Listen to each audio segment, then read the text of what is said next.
नमस्कार, मैं अशोक कुमार पांडे और स्वागत है डबल अशोक वाले टीसीएच पर। इस समय अशोक वानखेड़े जी हमारे साथ हैं और आज देश में बारिश भी बड़ी अच्छी हो रही है। बारिश की हालत ये है कि दिल्ली हो चाहे कोई भी शहर हो, 4 बूंद पानी गिरता है और सड़कों पर दिखाई देने लगता है और 6 महीने बाद फिर रोना शुरू करते हैं कि पानी नहीं है। खैर, पानी हमारे देश के नेताओं की आंख से भी बहुत ज्यादा गिर गया है।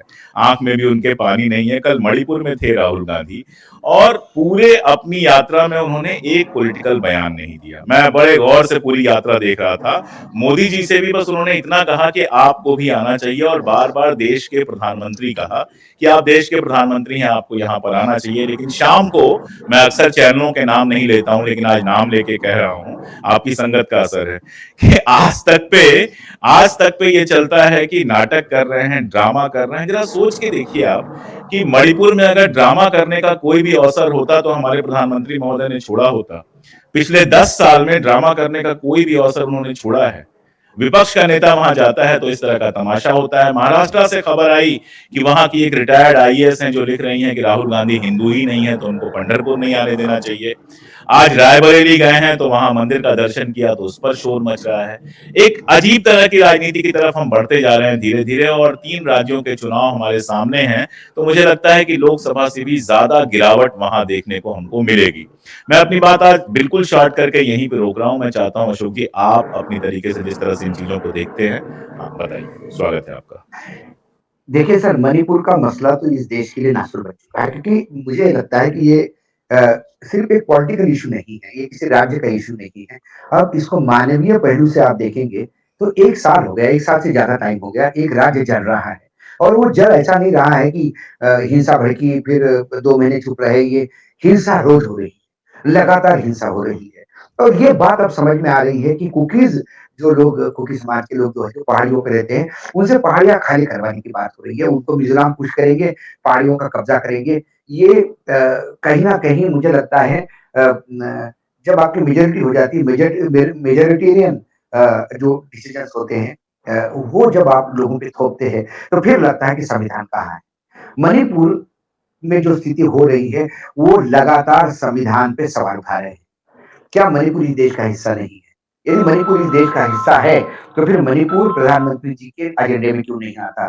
प्रधानमंत्री के एजेंडे में छोड़िए, यहाँ तक कि अब संघ चालक ने भी ये बोल दिया कि मणिपुर को प्रायोरिटी देनी चाहिए।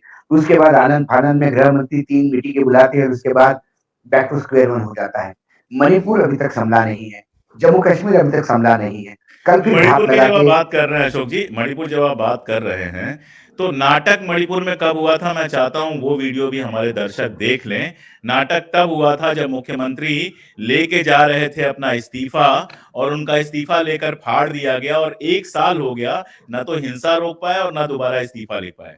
मैं सॉरी डिस्टर्ब करने के लिए, आप कंटिन्यू कर दीजिए प्लीज। नहीं, देखिए सर, मैं तो ये कहता हूँ कि जो लोग इसको नाटक कहते हैं, वो नाटक के आदी है। वो हमेशा वो सावन के अंधे को सहारा दिखता है, वैसा सबको वही दिख रहा है।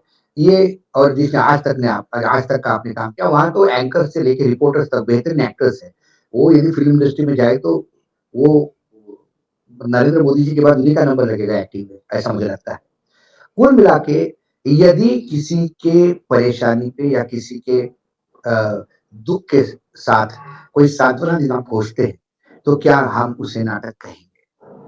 क्या मतलब बहुत बुरा लगता है कहने में। क्या आज तक में सारे लोग अमरत्व लेके आए? क्या सारे लोगों के घर पे किसी की मृत्यु नहीं हुई? और जब मृत्यु होगी तो हम ये कहें सांत्वना देना कोई गया तो ये नाटक कर रहा है। किसी के बाप की मृत्यु पे कोई रोया तो हम कहेंगे तू नाटक कर रहा है। तुझे तो नाचना चाहिए, भांगड़ा करना चाहिए। क्योंकि ये कल्चर है तुम्हें। मणिपुर जाके देखिए, सब समझेगा मणिपुर का मायना क्या है। 2 दिन बरसात में स्कूल बंद हो जाते, दिल्ली के लोगों को परेशानी पसीने आ जाते कि हमारे बच्चों का स्कूल, हमारे बच्चों का स्कूल। तुम्हारे बच्चे हैं, मणिपुर के बच्चे नहीं हैं। तुम्हारी जरा एक आध किसी एंकर पे कोई भर्ती कमेंट करता है, पूरा आज तक खड़ा हो जाता है कि हमारी स्त्री दाक्षिण्य नहीं है। देखिए स्त्रियों के, महिलाओं की कैसी टिप्पणियां करते हैं।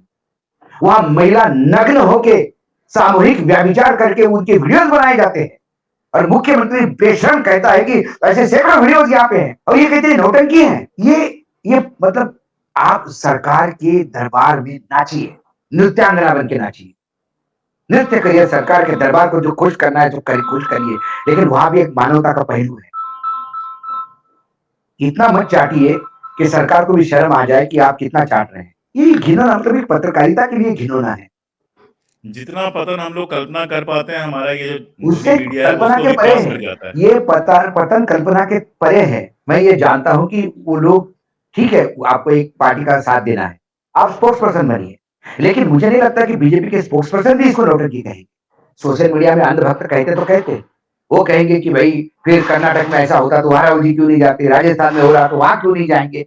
लेकिन मणिपुर के घटना को आप नौटंकी कहेंगे, इसके लिए तो माफी मांग लेनी चाहिए, या इनके लाइसेंसेस कैंसिल होनी चाहिए यदि ये कहते हैं नौटंकी है तो। और जब इनके कॉन्क्लेव में राहुल गांधी चाहिए होता है तब ये जबान लंबी करके वहां लाल टपकाते हुए जाते हैं। क्या आज तक का कॉन्क्लेव है, इंडिया टीवी का कॉन्क्लेव है, राहुल जी चाहिए, राहुल जी चाहिए। क्या हुआ, ये जो पूरी ग्रुप जो है इंडिया टुडे का, ये बेसिकली इनका काम फिल्म फाइनेंस का था। इंडिया थोड़ा इतिहास में जाए, ये पाकिस्तान से आए हुए, भारत में आए हुए परिवार है। इनका अभी भी रूट्स पाकिस्तान में, और ये फिल्म फाइनेंस करते थे, और ये फिल्म फाइनेंस करने के चक्कर में इनका लगातार बॉम्बे में कांटेक्ट था, तो ये फिल्म वालों के बीच में पले बड़े हैं। तो इनको हर चीज में एक्टिंग और हर चीज में नौटंकी और हर चीज में टेक और रिटेक दिखता है। मानवीय पहलू इन्होंने देखे नहीं। जब भारत पाकिस्तान का बंटवारा हुआ, ये बैग लेके चले आए, पैसा तो बैंक से बैंक ट्रांसफर हुआ। आप उन लोगों को पूछिए जो उन्होंने पूरा उद्योग, अपने घर, अपना पूरा परिवेश छोड़ के जान बचा के आए। वैसा तो पूरी परिवार आया नहीं है। मैं किसी को व्यक्तिगत टिप्पणी नहीं करता, लेकिन आज मणिपुर के भाई बहनों के ऊपर यदि कोई टिप्पणी करेगा तो ये देश का नागरिक होने के नाते मैं ढाल बन के खड़ा रहूंगा। बिल्कुल। बिल्कुल खड़ा रहूंगा, और रहना चाहिए हमको, क्योंकि मणिपुर मेरे देश का हिस्सा है, अलग नहीं मेरे देश से। एक मुख्यमंत्री की अभिलाषा हो सकती है, एक मुख्यमंत्री के बेटे की और अभिलाषा हो अशोक सकती जी, है, राज्य के, एक दिन, दो देश के दिन, किसी 4 दिन कैबिनेट समझ में मंत्री। आता है। अरे 1 साल से ज्यादा हो गया। 1 साल से ज़्यादा हो गया, वही कह रहा केंद्र में हूँ। बड़ा एक कैबिनेट मंत्री है, उसका बेटा मुख्यमंत्री एक राज्य का, उस मुख्यमंत्री का बेटा जहां ये कांड हो रहा है, इन सब ने मिलकर यदि गांजा के ट्रेड को ही टेक ओवर करना है पहाड़ियों के, तो उसके लिए एक राज्य जला दोगे आप। कहां गया 56 इंच का सीना? आप यूक्रेन का युद्ध रोकने की बात करते हैं, एक मणिपुर नहीं रुक रहा है आपसे, क्योंकि आपको होने देना है मणिपुर। आपका विल पावर नहीं है करने देने, क्योंकि आपको लगा इस देश में सारे नपुंसक बैठे हैं, मैं जो कहूंगा वो करेंगे। लेकिन इस 2024 के चुनाव ने आईना दिखा दिया, विपक्ष भी पूरे ताकत के साथ बैठा हुआ है, और इसीलिए राहुल गांधी गए, लीडर ऑफ अपोजिशन में जाना चाहिए। लेकिन मुझे लगता है अशोक जी, राहुल गांधी जी की वो यात्रा जो सिर्फ सांसद होने के नाते वो गए थे, वो मुझे ज्यादा बड़ा बड़ा कदम दिखता है उनका। अब तो प्रोटोकॉल में जा रहे होंगे, लीडर ऑफ अपोजिशन है, कैबिनेट मंत्री का रैंक है, वो जाएंगे देखेंगे। लेकिन तब एक सांसद होने की हैसियत से गए थे, और सांसद से भी ज्यादा एक इंसान होने की हैसियत से गए थे। तब कोई माय का लाल जाने की हिम्मत नहीं कर रहा था, चुनाव तक ये लोग गए नहीं वहां पे। तो मणिपुर को यदि कोई नाटक कहता है तो इससे ज्यादा घिनौना कोई काम नहीं। आपको अशोक जी याद है वो ज़माना? ऐसा लगता है कि 100 साल पुरानी बात है, जब इस तरह की घटनाएं होती थीं और सर्वदलीय एक प्रतिनिधिमंडल जाया करता था, जिसमें पक्ष विपक्ष सबके नेता होते थे, रिपोर्ट बनाया करता था और सरकार उसको गौर से देखती थी। नाटक कहना तो छोड़ दीजिए। आज कंडीशन ये है कि राहुल के अलावा कोई बड़ा नेता वहां नहीं पहुंचा है। मैं किसी को नहीं बख्श रहा हूं। बहुत सारे नेशनल लीडर हैं इस देश में जो प्रधानमंत्री बनने का सपना देखते हैं, कोई नहीं गया। यकीनन सर, सारा खेत, मैंने क्या कहा, सबके लिए अब पॉलिटिक्स प्रोफेशन हो गया है, राजनीति एक व्यवसाय हो गया है। और जब राजनीति का व्यवसाय करना आप करेंगे तो फिर आपके लिए मानवता के लिए वहां जगह नहीं होती, मानवीय मूल्यों की वहां जगह नहीं होती। और मुझे लगता है कि बेसिकली राजनीति में जो लोग आते हैं, जो नेता बनता है, उसको मानवीय मूल्य होने चाहिए, तभी वो समाज स्थापित कर सकता है, लोगों की वेदनाओं को शब्द दे सकता है। यदि मानवीय मूल्य नहीं आपके पास और मानवीयता नहीं आपके पास, अमानवीय यदि आपका सोच है, तो आप किसी की तकलीफ को क्या शब्द दोगे? तो फिर यहाँ टेंडर पास करवाने और ट्रांसफर पोस्टिंग करवाने आए हैं आप आपका मतदाता जो किसान है, जो आपका मतदाता एक गरीब है, आपका मतदाता एक टाइम की रोटी खा रहा है, आपका मतदाता बाढ़ में पीड़ित है, उसके लिए बात कौन करेगा?